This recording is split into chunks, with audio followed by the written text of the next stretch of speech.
इस वीडियो में हम बात करेंगे, अगर आपका 500 स्क्वायर फुट का एरिया है तो उसमें घर बनाने का कितना खर्चा आएगा। मतलब कि जो हाउस कंस्ट्रक्शन कॉस्ट है वो कितनी आएगी। यहाँ पर हम 20 फुट बाय 25 फुट के प्लान के बारे में बात करेंगे। लेकिन अगर आपके प्लॉट का साइज कुछ और है तो भी आप इस वीडियो को पूरा देखिए, क्योंकि यहाँ पर जो हम कैलकुलेशन करेंगे वो हम एक्सेल शीट के अंदर करेंगे। तो आपको सिंपली आपके जो भी प्लॉट का साइज है उसकी वैल्यू आपको यहाँ पर पुट करनी है, और ये एक्सेल शीट आपको आपके प्लॉट के साइज के लिए कंप्लीट हाउस कंस्ट्रक्शन कॉस्ट निकाल कर दे देगी। चाहे आपके प्लॉट का साइज 20 बाय 60 फुट हो, 30 बाय 40 फुट हो, या किसी और साइज का हो।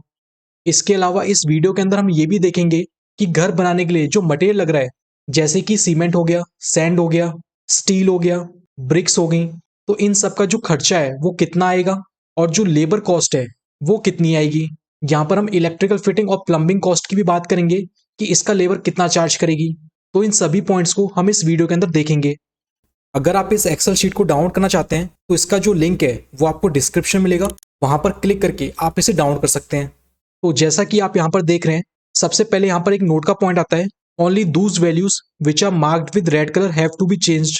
मतलब कि इस एक्सेल शीट के अंदर जो भी वैल्यूज यहाँ पे रेड कलर से मार्क हैं, हमें सिर्फ उन्हीं में चेंजेस करना है, और ये एक्सेल शीट आपको ऑटोमेटिकली सभी रिजल्ट यहाँ पर प्रोवाइड करके दे देगी।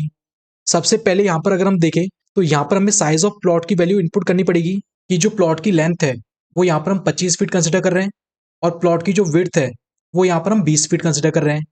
तो आप जैसे यहाँ पर वैल्यूज को पुट करेंगे तो यहाँ से हमें एरिया ऑफ प्लॉट मिल जाएगा, जो कि यहाँ पर हमारा 500 स्क्वायर फुट आ रहा है। और इसके अलावा ये एक्सेल शीट हमें कंस्ट्रक्शन कॉस्ट भी यहाँ पर निकाल के दे देगी, जो यहाँ पर 7.5 लाख रुपए आ रही है। मतलब कि अगर आपका 25 बाय 20 फुट का प्लॉट है तो इसके कंस्ट्रक्शन में यहाँ पर 7.5 लाख रुपए लगेंगे। और यहाँ पर ये हम सिर्फ ग्राउंड फ्लोर की बात कर रहे हैं। अगर आपका G+1 है या फिर G+2 है तो वहां पर आपको सिंपली मल्टीप्लाई कर देना है नंबर ऑफ फ्लोर से, तो टोटल कंस्ट्रक्शन कॉस्ट आपकी निकल के आ जाएगी। और वहीं अगर आपके प्लॉट का साइज कुछ और है तो आपको जो प्लॉट की लेंथ है और जो विड्थ है वो यहाँ पर डालनी है, और ये एक्सेल शीट आपके प्लॉट के हिसाब से कंस्ट्रक्शन कॉस्ट यहाँ पर निकाल के दे देगी। इसके राइट साइड में यहाँ पर एक पॉइंट और आता है, कंस्ट्रक्शन रेट्स, ब्रैकेट में रेट्स पर स्क्वायर फुट, जो कि यहाँ पर हमने 1500 रुपये पर स्क्वायर फुट लिए हैं। देखिए ये वो रेट होती है जो हम मान के चलते हैं कि हमारे घर को बनाने के लिए पर स्क्वायर फुट कितनी रेट लगेगी, और ये हर सिटी के हिसाब से अलग होती है। जब भी आप किसी भी कॉन्ट्रैक्टर को अपना घर बनाने के लिए देंगे विद मटेरियल, तो वो आपसे पर स्क्वायर फुट रेट चार्ज करेगा, और वो हर सिटी की अलग अलग होती है। कहीं पर 1400 रुपये पर स्क्वायर फुट होती है, कहीं पर 1600 रुपये पर स्क्वायर फुट होती है, कहीं पर 1500 रुपये पर स्क्वायर फुट होती है। तो यहाँ पर हम 1500 रुपये पर स्क्वायर फुट लेके चल रहे हैं, तो उसके हिसाब से यहाँ पर जो कंस्ट्रक्शन कॉस्ट है वो 7.5 लाख रुपए निकल के आती है। अब वहीं अगर मैं कंस्ट्रक्शन रेट्स को चेंज कर देता हूँ, 1500 की जगह आगे से मैं 1400 कर देता हूँ, तो यहाँ पर जो कंस्ट्रक्शन कॉस्ट है वो यहाँ पर चेंज हो जाएगी, जो कि 7 लाख रुपए निकल के आ रही है। तो इस तरीके से आपके वहां पर जो रेट्स चल रहे हैं उसके हिसाब से भी आप यहाँ पे कंस्ट्रक्शन कॉस्ट को चेंज कर सकते हैं।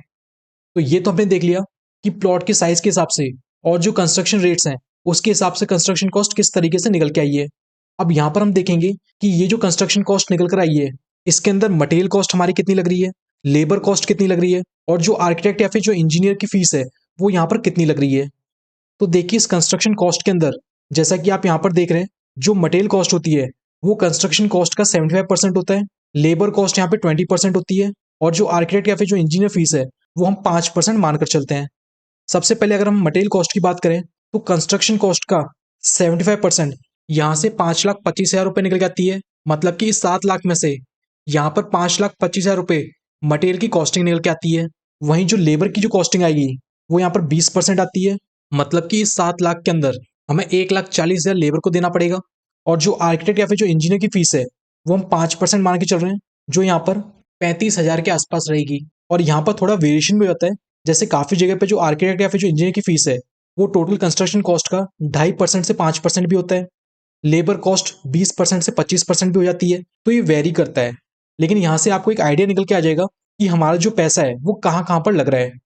अब यहाँ पर सबसे पहले अगर हम बात करें मटेरियल्स की, कि ये जो 75% है हमारे टोटल कंस्ट्रक्शन कॉस्ट का, इस 75% के अंदर भी जो हमारे मटेरियल्स हैं वो कितना कितना परसेंट है। तो जैसा कि आप यहाँ पर देख रहे हैं कि जो सीमेंट है ये टोटल मटेरियल कॉस्ट का 12% है, जो कि यहाँ से 84,000 रुपीज निकल के आता है। मतलब कि 5,25,000 में से 84,000 आपको सीमेंट में खर्च करना होगा। और जो स्टील या फिर जो रीइंफोर्समेंट है, जो सरिया होता है, वो यहाँ पर 16.0% है इस 75% का। मतलब कि 5,25,000 में से 1,12,000 रुपये यहाँ पर सरिया में खर्च होगा। बाकी पॉइंट्स भी आप यहाँ पर देख सकते हैं कि जो टोटल मटेरियल कॉस्ट है उसमें किस किस मटेरियल का कितना परसेंटेज है। तो यहाँ पर जैसा कि हम देख रहे हैं, जो स्टील या फिर जो रीइंफोर्समेंट है इसका परसेंटेज काफी ज्यादा होता है। मतलब कि जब भी हम घर बनवाते हैं तो उसमें जो मटेरियल हम परचेज करते हैं उस मटेरियल के अंदर भी सबसे ज्यादा जो घर बनाने में खर्चा आता है वो स्टील का आता है, जो सरिया होता है उसका। तो यहाँ से आप इन सब का आइडिया लगा सकते हैं। वहीं अगर हम बात करें कि इस प्लॉट साइज के लिए मटेरियल की क्वांटिटी किस तरीके से निकलेगी, तो देखिए जो मटेरियल की जो क्वांटिटी होती है वो आपको इस टेबल के अंदर मिलेगी। जैसे सबसे पहले अगर हम बात करें सीमेंट की, तो इस प्लॉट के साइज के लिए यहाँ पर जो सीमेंट की क्वांटिटी लगेगी वो यहाँ पर 220 बैग लगेगी। स्टील यहाँ पे 1750 केजी लगेगा। सैंड यहाँ पर 900 क्यूबिक फीट लगेगी। इस तरीके से आप बाकी वैल्यूज भी देख सकते हैं। और इसके अगर हम अमाउंट की बात करें तो सीमेंट की टोटल कॉस्ट कितनी लग रही है वो निकालने के लिए हमें यहाँ पर रेट्स पता होना चाहिए। जैसे कि मैं यहाँ पे मान के चल रहा हूँ कि एक सीमेंट बैग का जो रेट है वो 380 रुपये है। तो 380 इंटू 220, तो यहाँ से 83,000 के आसपास का हमारा अमाउंट निकल के आता है। और बाकी की जो मटेरियल्स हैं उनकी भी रेट्स हम यहाँ पर पुट कर देंगे। जो भी आपके एरिया में कॉस्ट चल रही है वो आपको यहाँ पर डाल देनी है और उसके हिसाब से ये आपको अमाउंट निकाल के दे देगा। तो यहाँ से टोटल मटेरियल कॉस्ट निकल के आ जाएगी 3,71,275 रुपीज। देखिए इससे पहले की जो टेबल थी उसमें जो हमने मटेरियल निकालता वो हमने परसेंटेज में निकालता। ये मान के चलते हैं कि जो मटेरियल कॉस्ट होती है वो हमारी 75% होती है टोटल कंस्ट्रक्शन कॉस्ट का। और उस 75% में भी कितने कितने परसेंट हमारा कौन सा मटेरियल होता है हमने वो देखा था। अब यहाँ पर जो हम देख रहे हैं वो हम देख रहे हैं कि जो मटेरियल की क्वांटिटी है वो हमारी कितनी लगेगी। जैसे सीमेंट बैग हमारे कितने लगेंगे, स्टील की क्वांटिटी कितनी लगेगी, घर बनाने में कितना सैंड लगेगा, नंबर ऑफ ब्रिक्स कितनी लगेंगी, यहाँ पर हम वो सब चीजें देख रहे हैं। तो उसके हिसाब से यहाँ पर टोटल मटेरियल कॉस्ट निकल के आती है। मटेरियल कॉस्ट के बाद अब यहाँ पर आता है लेबर कॉस्ट। लेबर कॉस्ट में अगर हम कंप्लीट कंस्ट्रक्शन वर्क की बात करें जिसमें आपका सिविल वर्क भी आ जाएगा, इलेक्ट्रिकल वर्क भी आ जाएगा और प्लम्बिंग वर्क भी आ जाएगा, तो उसका जो टोटल खर्चा आपको बैठेगा 20 फुट बाय 25 फुट प्लॉट के लिए 1,60,000 रुपये बैठेगा। ओनली सिविल वर्क के लिए 1,10,000 रुपये बैठेगा। ओनली इलेक्ट्रिकल वर्क के लिए 10,500 रुपये बैठेगा। और प्लम्बिंग वर्क के लिए 12,500 रुपये बैठेगा। ये यहाँ पर हमने लेबर कॉस्ट देखा। और वहीं अगर हम प्लॉट का साइज चेंज कर देते हैं तो यहाँ पर आप देखेंगे कि जो क्वांटिटी ऑफ मटेरियल है वो भी यहाँ पर चेंज हो गया, जो लेबर कॉस्ट है वो भी यहाँ पर चेंज होगी। तो कुछ इस तरीके से किसी भी प्लॉट साइज के लिए आप यहाँ पर हाउस कंस्ट्रक्शन कॉस्ट निकाल सकते हैं।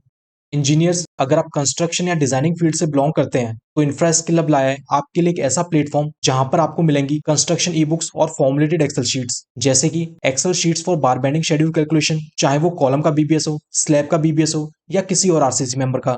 इसके अलावा e book on thumb rule for construction, mistakes at construction sites and many more. So engineers, आप हमारी वेबसाइट www.infraskillup.in से इन फॉर्मुलेटेड एक्सेल शीट्स और कंस्ट्रक्शन ई बुक्स को डाउनलोड कर सकते हैं। आप हमारे इंस्टाग्राम अकाउंट को भी फॉलो कर लीजिए जहां पर हम आपसे कंस्ट्रक्शन रिलेटेड नॉलेज शेयर करते हैं।